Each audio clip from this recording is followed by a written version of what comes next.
Hey, welcome everybody to week 12 of Sparkyz cast. This is going to be Sparkyz versus Hwaseung Oz, and game 1 here is going to be SeCret, aka Hwaseung, versus Killer for Hwaseung Oz, and this is a match of one of these not so great player matchups. Actually, Killer's doing much better than I would have expected he would be. He is 6-7 this season. And a surprising 3-1 against Protoss. He's doing pretty well against Protoss, most notably beating both Reach and, even more impressively, Movie pretty recently, within the past couple of weeks, I think. Let's see, yeah, Killer did play against Sparkyz in week 1. Sparkyz and Hwaseung Oz have not met since week 1 of the Proleague, and in that match he played Hogel and took him out. Yeah. Whatever. But yeah, Killer doing pretty well, 6-7 this season, and really helping out Hwaseung Oz to become such a dominant force in the Pro League this year. Of course, you don't really need Killer when you've got Jaedong, but you know, Jaedong can only win at most 2 matches a game, so it's good to have other people around. Hwaseung, on the other hand, is just 1-1 this season, but his one win was huge, beating Bisu a few weeks ago.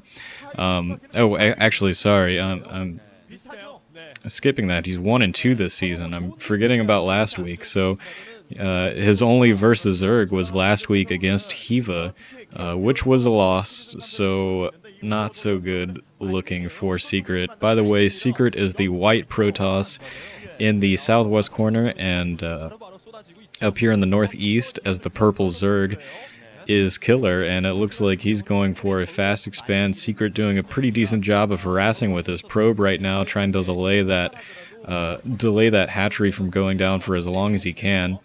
A lot of times, actually, Zergs have been sneaking that drone all the way down into the third base and taking the third base if they're going for this quick expansion. But so far, Killer has not opted for that and has instead let himself be delayed for a pretty good amount of time, but SeCret could have kept it going and kept it alive. Either way, he wanted to come in here and check for the pool. The pool is finished, so I guess that's probably an overpool into an expansion.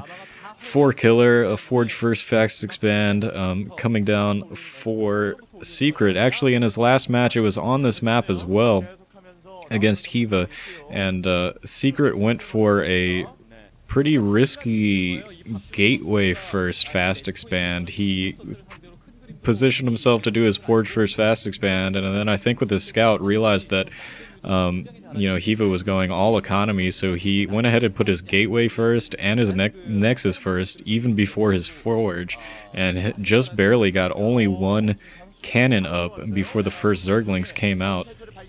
But in the end, it kind of worked out for him.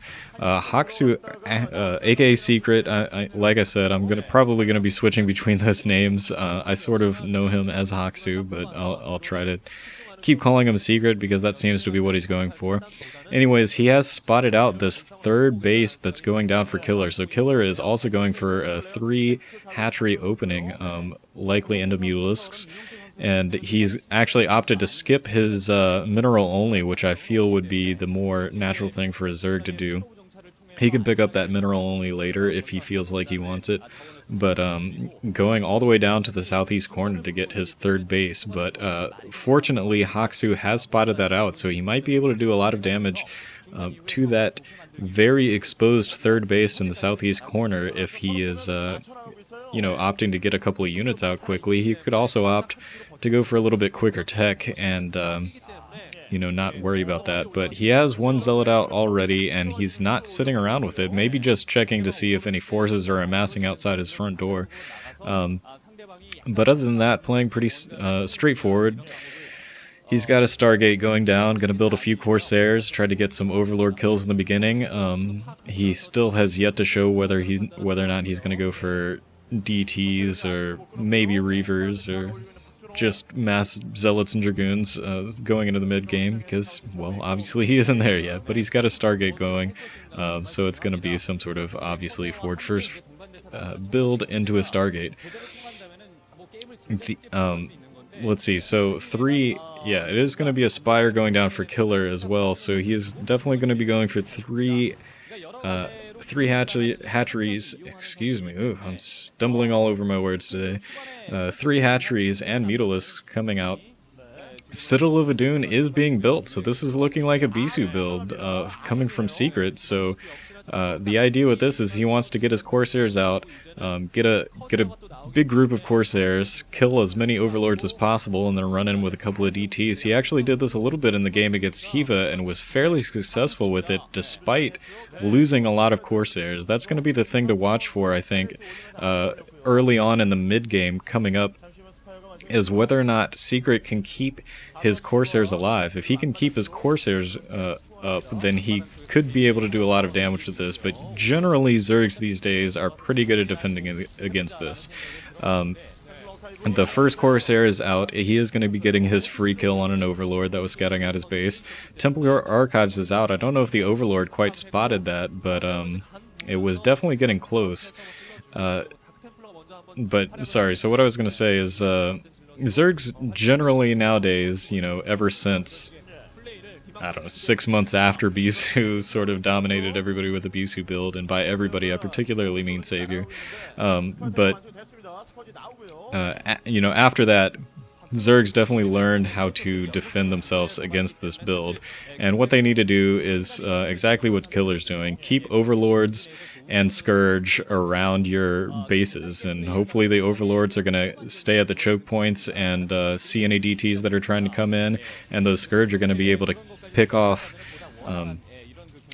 Corsairs and, you know, keep the Corsair count down, because if the Protoss is able to get up, you know, 5 or 6 Corsairs, then they can just melt Scourge very quickly. They can also stop huge groups of Mutalisks before they can do anything. And actually, you know, it looks like Killer is not opting to build any Mutalisks. He's just building Scourge, and I think he's transitioned. Yeah, he's already got Hydralisks out. I think he's going to go ahead and transition into Lurkers. I'm not sure if Lurker tech has been researched, but the first DTs are out.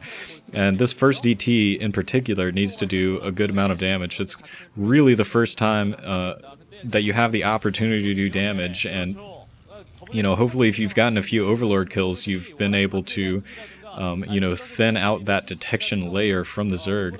But so far it is looking like it is probably not going to succeed, just because Overlords are pretty well placed for Killer, and in addition to that, it looked like he got Overlord speed, so those speed upgraded Overlords will be able to find those DTs, and then Hydralisks can pick them off pretty quickly. So DTs just running around getting a little bit of scouting information, but no kills so far. So the quick early game decision for SeCret is not paying off, and oh, he's probably going to lose that. Ooh, that was a nice move by that Corsair. I'm not sure if he's going to be able to outrun those Scourge. Scourge are slightly faster than Corsairs, so in a long straightaway they will eventually catch up, but I don't know if they're going to be able to catch up in time before SeCret is able to get those over the cannons in his natural expansion.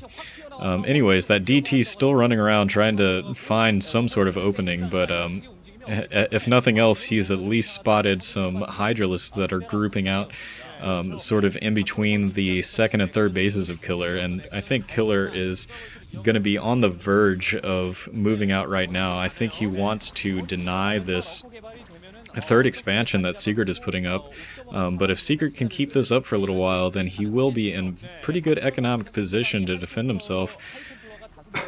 Actually, well, there you go. We've got a 5th expansion going down. I think that was in his in the normal 3rd expansion area. I'm not 100% positive about that. Sorry, the video quality of this is a little bit less than what I usually get. My normal source was a little bit lacking in this series, so I grabbed these videos from a different source, and I'm not 100% happy with it, but they're here, so what can I say?